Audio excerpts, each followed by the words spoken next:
నా ఫ్లెక్సీల కథ అసలు నాకు తెలియదు. తిరుపతి రెడ్డి గారు కేవలం ముఖ్యమంత్రి గారి సోదరుడే కాదు, మీరు వారిని ముఖ్యమంత్రి సోదరుగానే చూడకూడదు. అది మనం చూసే యొక్క పర్స్పెక్టివ్ బట్టి ఉంటది.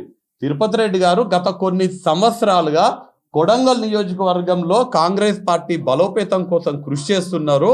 అక్కడ కొడంగల్లో కాంగ్రెస్ పార్టీ ప్రతి ఒక్క కార్యకర్తకు అండగా ఉంటూ కాంగ్రెస్ పార్టీ బలోపేతం కోసం కొడంగలే కాదు, పక్కనున్నటువంటి నారాయణపేట, అటు పక్కనున్నటువంటి తాండూరు, ఆ మాటకొస్తే వారి సొంత నియోజకవర్గమైనటువంటి అచ్చంపేట కానీ, నా సొంత నియోజకవర్గమైనటువంటి కల్వకుర్తిలో కూడా తిరుపతి రెడ్డి గారు కీలక పాత్ర పోషిస్తుంటారు కాంగ్రెస్ పార్టీ నాయకునిగా.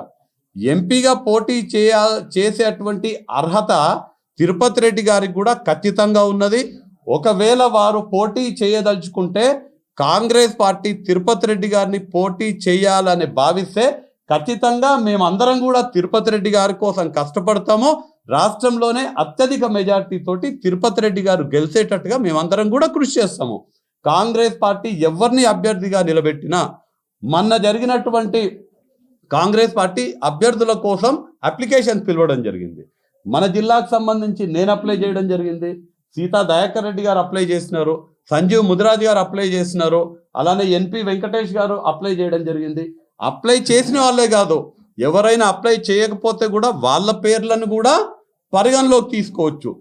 ఈ 5గురిలో కాదు, ఇంకెవరైనా ఉన్నా రేపు ఎన్పి వెంకటేష్ని అభ్యర్థిగా కాంగ్రెస్ పార్టీ ఖరారు చేసిన, సీతమ్మని ఖరారు చేసిన, సంజీవ్ ముదిరాజ్ గారిని ఖరారు చేసిన, ఎవరిని ఖరారు చేసినా, రేపు లక్ష్మణన్నను ఖరారు చేసినా, ఎవరిని కాంగ్రెస్ పార్టీ అభ్యర్థిగా నిలబెట్టినా మేమందరము సమష్టిగా పనిచేస్తాము.